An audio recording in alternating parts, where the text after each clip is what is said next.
Hello, আমি Riku. Python programming প্লেলিস্টের part 1-এ তোমাদের স্বাগত। পাইথন করার আগে কিছু কিছু জিনিস ইনস্টলেশন এবং তাদের এনভায়রনমেন্ট সেটআপটা করতে হয়।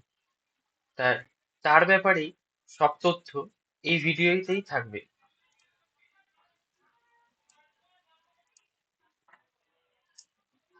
কিছু কিছু জিনিস এখানে আমাদের ইনস্টল করতে হবে, যেমন পাইথন আর ভিএস কোড।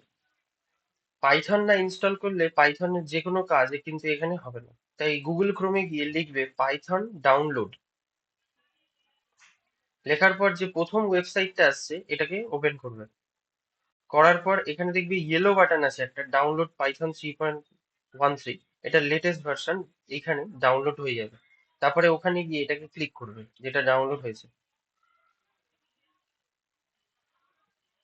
এবার এখানে খুব ইম্পর্টেন্ট জিনিস, add Python dot EXE to path, এটাকে সবসময় অন করে তারপরেই ইনস্টল বাটনটা কিন্তু দাবাবে।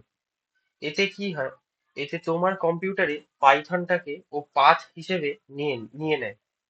আর না হলে তুমি যদি কোনো পরে পাইথন রান করো তাহলে কিন্তু এটা কোনো কাজ করবে না, পাইথনটা রিকগনাইজই হবে না কম্পিউটারে। ওই জন্যই পাইথন অ্যাড পাইথন ডট ইএক্সিটাকে সবসময় করে দিয়ে ইনস্টল করবে। এটা হতে একটু সময় লাগবে, এটা হতে দেবে। তারপরে গুগলে গিয়ে সার্চ করবে ভিএস কোড। এবার এর যে ফার্স্টের ওয়েবসাইটটা আসবে নিচে দেখবে ডাউনলোড বাটন আছে, ওটাকে ক্লিক করবে। করে এখানে উইন্ডোজ, উবুন্টু, ম্যাক ওএস এই সবের জন্যই আছে। আমার উইন্ডোজ, তাই আমি উইন্ডোজটা ডাউনলোড করছি। একটু ওয়েট করবে, উপরে দেখবে আবার এখানে ডাউনলোড হচ্ছে। এই ডাউনলোডটা হয়ে যাবে। আমি আপাতত পজ করে দিলাম কারণ আমার ডাউনলোড করাই আছে, তাই ওখান থেকেই আমি তোমাদের দেখিয়ে দেবো। মিনিমাইজ করে ফোল্ডারটা যেখানে আছে সেখানে খুলে ডাউনলোডসে যাবে।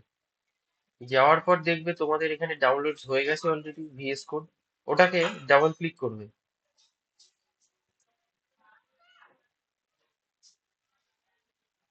ডাবল ক্লিক করে আই অ্যাকসেপ্ট দ্য এগ্রিমেন্ট করে নেক্সট বাটনটা দাবিয়ে ক্রিয়েট আ ডেস্কটপ আইকন আর অ্যাড ওপেন উইথ কোড, এইটাকে সবসময় অন করে নেক্সট করবে। নাও করতে পারো কিন্তু বেটার করে নেওয়াটাই। ইনস্টল বাটনটা তারপরে ক্লিক করবে। আমার ইনস্টল করা আছে তাই জন্য আমি আর ইনস্টল করলাম না। দেখতেই পাচ্ছ আমার ডেস্কটপে ভিজুয়াল স্টুডিও কোড বলে একটা আইকন আছে। এর মধ্যে পাইথনটাও ইনস্টল হয়ে গেছে, সেট আপ ওয়াজ সাকসেসফুল। এটাই ক্লোজ করে দেবে।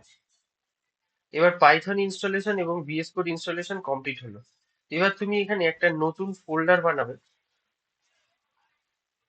তার আগে যদি ভিএস কোডটা দেখতে হয় তো ভিএস কোডটায় যাবে, গিয়ে তোমাকে একটা ওয়েলকাম মেসেজ মতো দেখাবে।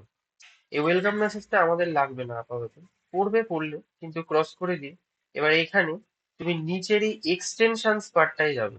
এক্সটেনশন পার্টসে কি হয়, বাইরের কোনো এক্সটেনশন অন্য কেউ বানিয়ে রাখলে সেই জিনিসগুলো, ইউজফুল জিনিস, আমরা এখান থেকে ইনস্টল করতে পারি। এটা ভিএস কোডের একটা এক্সট্রা ফিচার।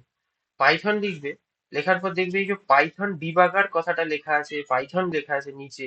এই জিনিসগুলোর পাশে ছোট্ট করে একটা ইনস্টল বাটন আসবে ঠিক এরকম। এই ইনস্টল বাটনটাকে ক্লিক করে দেবে। আমার এখানে ইনস্টলটা করাই আছে, ওই জন্য এখানে ইনস্টল বাটনটা দেখাচ্ছে না। ইন্টারনেট না থাকলে কিন্তু এইগুলো আসবে না, ইন্টারনেটটা অন করে করবে এগুলো। কোড রানার অন করবে, কোড রানার লিখবে, কোড রানার লিখেও পাশে দেখবে এরকম ইনস্টল আসবে, ওটাকেও ক্লিক করে ইনস্টল করে দেবে। এবার দেখবে পাইল্যান্স, পাইথন, পাইথন ডিবাগার এবং কোড রানার এই দুটোই ইনস্টল হয়ে গেছে। আমার এক্সট্রা করে এক্সেল ভিউয়ার আর লাইভ সার্ভার আছে, তুমি চাইলে ইনস্টল করে নিতে পারো। এবার এগুলো ইনস্টল করলাম বিকজ আমাদের অনেক কাজে লাগবে এগুলো। নিউতে গিয়ে ফোল্ডার বানাবে একটা, ফোল্ডারে যে কোনো নাম দিতে পারো। আমি কি দিলাম, প্র্যাকটিস। ফোল্ডারটাকে ওপেন করে দেখলে কিছুই থাকবে না আপাতত, ফোল্ডার তো ক্লিয়ারই থাকে। এবার ভিএস কোডটাকে আবার ওপেন করে ফাইলে যাবে, উপরে এই যে ফাইলে গিয়ে ওপেন ফোল্ডার করবে। ওপেন ফোল্ডার করে তোমার ডেস্কটপে তোমার ফোল্ডারটা ক্রিয়েটেড আছে, প্র্যাকটিস ফোল্ডারটাকে সিলেক্ট করে সিলেক্ট ফোল্ডার করবে। দেখবে ভিএস কোডে তোমার প্র্যাকটিস ফোল্ডারটা চলে এসেছে। ইয়েস ট্রাস্ট করে নেবে, তারপরে প্র্যাকটিস ফোল্ডারটা খুলেই থাকবে।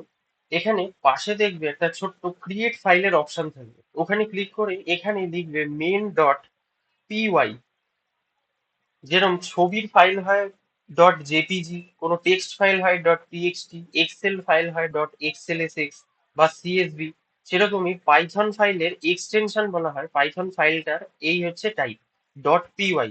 তা আমি ফাইলের নাম দিলাম মেন, আর আমি এক্সটেনশন দিলাম ডট ফাইল, লিখে এন্টার দাবালে ভিএস কোড অটোমেটিক্যালি তোমার এটা ধরে নেবে যে এটা মেন ডট ফাইল। এবার চেক করার জন্য আমি এখানে লিখলাম প্রিন্ট, ব্র্যাকেট দিয়ে ফার্স্ট ব্র্যাকেট দিয়ে সিঙ্গেল কোটে আমি লিখলাম হ্যালো ওয়ার্ল্ড। লিখলাম এটা একটা পাইথনের স্টেটমেন্ট, আমি এটা লিখলাম, আমি এগুলো সব বোঝাবো পরের লেকচারে। এইখানে দেখবে একটা হোয়াইট কালারের অপশন দেওয়া যাচ্ছে, কেন? বিকজ এটা আমাদের সেভ নেই, কন্ট্রোল এস দেওয়াবে, তাতে সেভ হয়ে যাবে। অথচ তুমি একটা কাজ করতে পারো, অটো সেভ অপশনটাও দাবি রাখতে পারো। অটো সেভ অপশনে কি হবে, এটা অটোমেটিক অটো সেভ হতে থাকে। তারপরে এখানে গিয়ে দেখবে রান অপশন আছে, রান অপশনটাকে ক্লিক করলে আউটপুট স্ক্রিনে তুমি এখানে হ্যালো ওয়ার্ল্ড দেখতে পারবে। এই প্রিন্ট স্টেটমেন্টটা কিছুই ছিল না, এটা একটা জাস্ট প্রিন্ট স্টেটমেন্ট ছিল, প্রিন্ট করার জন্য পাইথন। কন্ট্রোল ওয়ানের পাশে দেখতে একটা ব্যাকটিক আছে, সেটা দাবালে টার্মিনাল খোলে। এই টার্মিনালে একটু ওয়েট করবে, দেখবে তোমার ফোল্ডারটা তোমার এখানে ধরে যাবে, ও ধরতে পেরে যাবে। এখানে দেখবে পাইথন স্পেস মেন ডট পাই, এটা হচ্ছে মেন জিনিস যেটা দিয়ে আমরা কি করি, পাইথন ফাইলটাকে রান করাই। এটা দিয়ে তুমি কমান্ড প্রম্পটেও রান করাতে পারো এবং তুমি ভিএস কোডেও রান করাতে পারো। থ্যাংক ইউ ভিডিওটি দেখার জন্য। এর পরের পার্ট থেকে থাকবে actual Python tutorial. Stay tune for the next video. এই ভিডিও এই পর্যন্তই, দেখা হচ্ছে পরের ভিডিও।